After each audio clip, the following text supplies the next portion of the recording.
ဒီနေ့ကစပြီးငါကမင်းရဲ့မြောက်ပြန်ကျဲဖြစ်ပေးမယ်ဘလောက်ပဲဝေးဝေးဘလောက်ပဲလမ်းပြောက်ပြောက်မြောက်ပြန်ကျဲကိုမြင်ရယုံနဲ့မင်းလမ်းမမှာမဟုတ်ဘူးအဲ့ဒီမြောက်ပြန်ကျဲကငါပဲပေါ့ကျမကိုဘယ်တော့မှလမ်းမမအောင်လမ်းပြပေးမှာပေါ့နော်ချုံမြိန်တဲ့အချိန်လေးဟာကြာကြာမခံလိုက်ပါဘူးမြို့တော်ကနေစုလေးရဲ့ဖခင်ရဲ့တပည့်တယောက်ရောက်လာပြီးစုလေးကိုမြို့တော်ကိုပြန်ခေါ်ဖို့သတင်းစကားပါလာခဲ့ပါတယ်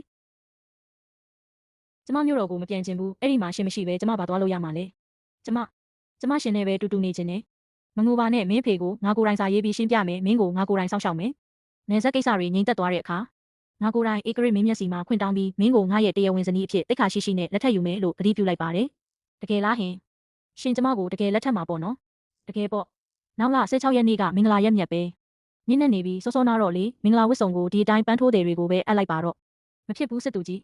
ရှင်နဲ့မင်္ဂလာဆောင်ရမယ့်ဝတ်စုံကိုကျမကိုယ်တိုင်ချုပ်လုပ်ချင်တာပါဒါဆိုလဲငါမင်းနဲ့အတူတူထိုင်ဆောင်ပေးမယ်အမစူးစေနဲ့နော်လို့ဂယုတစိုက်မှာရှာတယ်အဲ့ဒီညမှာပဲစုလေးကစစ်သူကြီးရဲ့ရင်ခွင်ထဲမိရင်သူမရဲ့အနာဂတ်အိမ်မက်လေးတွေကိုဖွင့်ဟပြောပြခဲ့ပါတယ်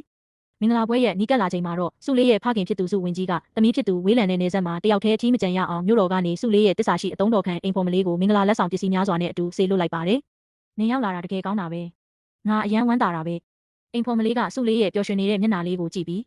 မမလေးစိတ်မလှုပ်ရှားပါနဲ့နော်။စစ်သူကြီးကမမလေးအပေါ်အစဉ်အမြဲတစ္ဆာရှိရှိနဲ့အကောင်းဆုံးစောင့်ရှောက်ပေးမှတေချာပါတယ်။စစ်သူကြီးရဲ့တစ္ဆာရှိမှုစုလေးရဲ့မေတ္တာတမ်းပလုံးမှုတို့နဲ့အတူနေဆက်စခန်းလေးမှာကျင်းပမဲ့မင်္ဂလာပွဲလေးဟာအားလုံးကစောင့်မျှော်နေရတဲ့အပျော်ရွှင်ရဆုံးနေ့ရက်တစ်နေ့ဖြစ်နေပါတော့တယ်။